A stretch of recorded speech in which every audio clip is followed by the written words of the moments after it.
There is a very innovative startup in Norway that is using deep neural networks to revolutionize energy management. Let me first play a video, and then I'll bring their CEO to tell us the story. So let's play this video, the connected drone.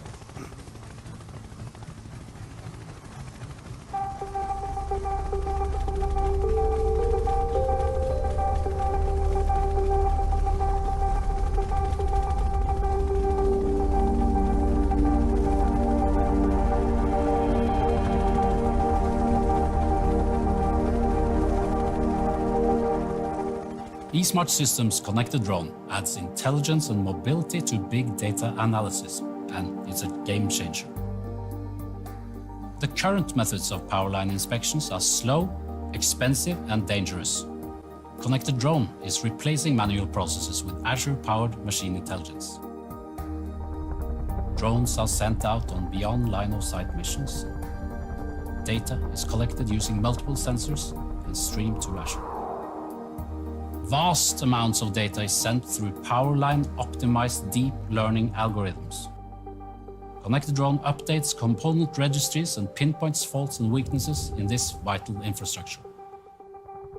Connected Drone is feeling the pulse of the power grid and keeps the power flowing.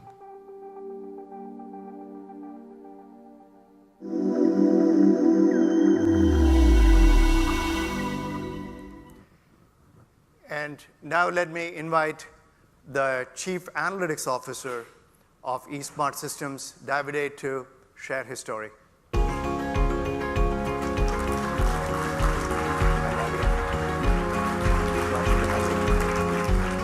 Thank you. First, I would like to thank for this great opportunity of sharing an exciting story with you today. First, a few words about eSmart Systems. We are a small, dynamic, and young company out of remote Norway that have made an early decision of basing all of our products completely on the Microsoft Azure platform. And this has given us a global reach that was really unthinkable just a few years ago. Our mission is to bring big data analytics to utilities and smart cities. And we have a special focus on electric utilities, where we have decades of experience and a lot of deep knowledge. We have been developing analytic solutions for power utilities for many years, but what the story I'm bringing on the stage today is really what I believe a next step change in how we're able to deliver value to our customers through Azure. We call it a connected drone, and in a way, we can say that it's a way of making Azure intelligence mobile. We started with developing the connected drone out of a vision of trying to combine drones with intelligence on the cloud. And we believed that there was, out of this combination, there was really a positive disruptive value that we could deliver to our customers. So our objective is to support inspections of power lines that today are performed by ground crews that walk the lines, miles and miles and miles of lines, or by through dangerous helicopter missions to monitor the power lines. And if there is one place where you don't want to be with an helicopter, is near high power lines. So with the connected drone, we use deep learning to try to automate as much as possible this inspection process. So the connected drone covers all stages of the inspection process, from the initiations of the inspection plan, the planning of the drone mission, and then we have the execution of the mission. So we fly the drone, and then we stream data live to Azure, and we analyze the data on Azure.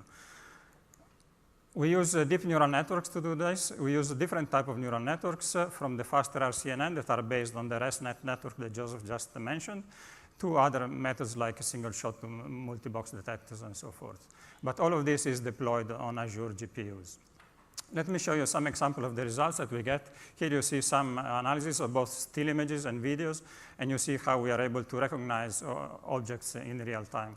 We can process video from between 10 and 50 frames per second at the moment. However, to an audience like yourself of data scientists, I felt I needed to show also some of the challenges that we have been facing developing this application. First of all, is the challenge of detecting small objects. You know, if you think about ImageNet, all these images usually contain rather large objects, cars and people and cats and dogs. What we need to do in our case is to identify very small objects in high-resolution images.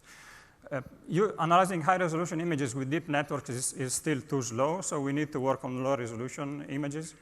And then it becomes really a problem to identify small differences in these small objects that we want to recognize. So we needed to implement a two-step approach, where first we have a generic object detector that identifies the regions of interest, and then we can crop these and then work on the high-resolution version with some object classifiers. Another challenge is, of course, that of class imbalance. You are well familiar with that. In our case, we have many different types of objects that we need to recognize. And some of those are more common, others are less common. So it becomes a problem that a classifier then would be biased to the large classes and would basically ignore the small ones. So we will not be able to recognize some rare objects that are on the power lines. A very similar problem is recognizing faults. We cannot expect to have thousands of images of each type of fault that we want to recognize. These are just some of the examples of the faults that we are interested in. So we needed to find a new solution, think something new. The solution we came up with is to mix real and synthetic images. So we built detailed 3D models of the infrastructure, of the components that we want to recognize, and then we can render this.